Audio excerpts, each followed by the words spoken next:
Untuk lab aktiviti 4 kita akan uji LED. Jadi LED dia ada dua terminal, satu terminal negatif. Terminal negatif yang kita panggil juga sebagai cathode. Dan juga terminal positif adalah anode. Okey, jadi kalau kita lihat kepada fizikal, bentuk fizikal dalam LED. Bentuk fizikal dalam tu dia ada yang kita panggil sebagai satu bendera. Dan dia ada satu terminal kecil. Kuranglah. Okey. Yang ada bendera ni adalah negatif, cathode. Yang tak ada bendera ni positif. Dan dia biasanya terminal negatif ni lebih pendek daripada terminal positif. Positif ni panjang. Sama macam konsep kapasitor. Okey, jadi dia ada dua tanda, satu yang ada bendera negatif, yang kaki panjang dia positif. Dan kalau kita tengok pada dia punya binaan sini. Okey, sini biasa ada topi sikit. Okey, sini ada bahagian terpotong. Okey, bahagian terpotong. Yang kita panggil sebagai flat. Okey. Sini dia ada tanda. Tanda di sini kita panggil tanda rata ni, rata flat. Tanda rata ni lah tanda untuk negatif. Yang bulat ni adalah tanda positif. Jadi kalau kita tengok secara fizikal ni begini, dalam satu LED yang ni, tengok balik saya zoomkan.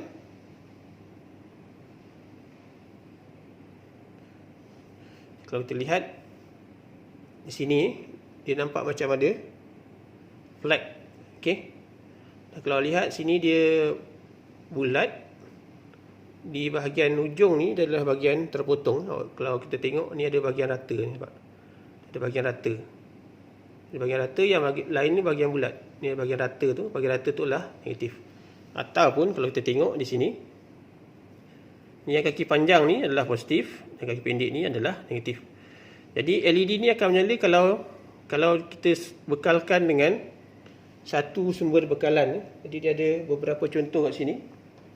Kita ada warna hijau dan juga kita ada warna merah. Okey, yang merah ni pun hampir samalah. Kalau kita tengok, dia ada tanda yang ada flag dan dia ada tanda yang rata, sini rata, dan juga yang tidak rata. Okey. Dia ada tanda macam bendera sikit ni. Belakang ni ada rata sikit dan juga yang tidak rata. Jadi bagaimana kita nak uji kita punya LED ni. Okey, nak uji senang je lah. Nak uji yang menyala tu okey, yang tak menyala tu tidak okey.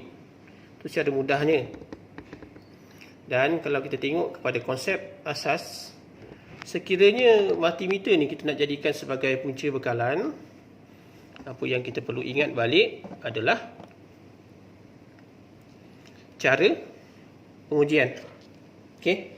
Jadi untuk pengujian diode ataupun LED, biasanya kita akan gunakan kali satu.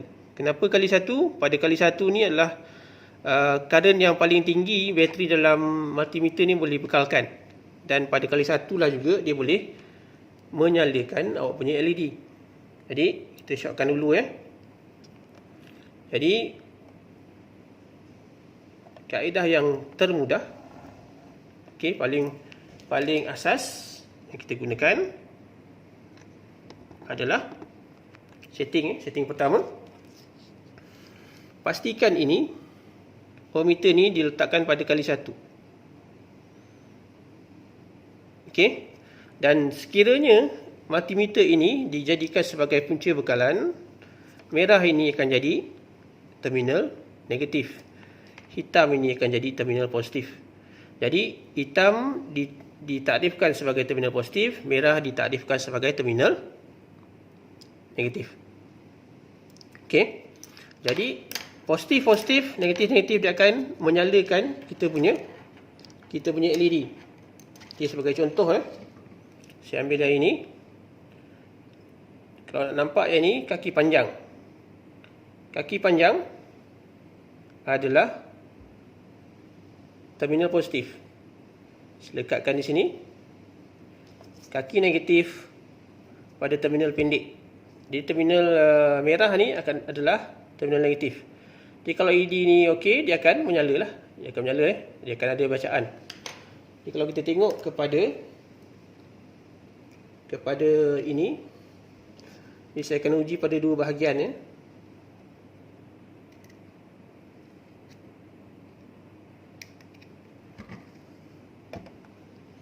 Okey, saya akan uji pada dua keadaan.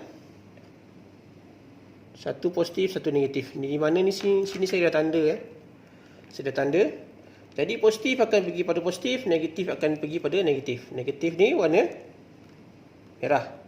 Positif ni warna hitam. Jadi kalau kita letakkan, kalau dia terbalik, dia tak menyala lah. Okey. Jadi kalau kita letak begini, dia akan menyala. Jadi ini terminal di sini adalah terminal hitam, terminal positif. Yang merah ni adalah terminal negatif dan disambungkan kepada terminal negatif pada LED. Jadi dia akan menyala lah. Ni kita nak tahu bahawa benda ini adalah dia punya polariti dan juga dia punya sama ada LED ni okey ataupun tidak okey. Ni pun sama juga. Kita test. Okey. Test dahulu. Jadi adakah ni terminal positif atau negatif? Awak boleh tengok ikut tanda Kalau tak perasan, kita test guna multimeter. Ni kita anggap ni sebagai terminal positif warna hitam. Merah ni sebagai terminal negatif. Kalau dia nyala, maksudnya polariti itu betul. Dia dia nyala, tak nyala. Maksud polariti ini tak betul. Jadi polariti yang ini sepatutnya adalah terminal negatif, ni adalah terminal positif. Ni terminal negatif, ni terminal positif. Itulah dia akan menyala. Kita buka balik. Okey. Dia nampak bahawa di sini, okey, ini adalah kaki yang panjang kaki panjang, terminal positif. Terminal positif warna hitam dan terminal negatif warna merah. Jadi dia akan menyalakan dengan ikut forward bias ataupun forward polarity. Jadi itulah bagaimana kita ukur satu LED berdasarkan dia punya polarity pada kita punya komponen. Tetapi barang diingat bahawa sekiranya multimeter ni kita jadikan sebagai bateri, warna merah ni akan jadi terminal negatif, warna hitam kita akan jadi terminal positif. Jadi awak lengkapkan dia punya ilustrasi untuk mengukur LED atau menguji LED pada lampiran yang diberikan.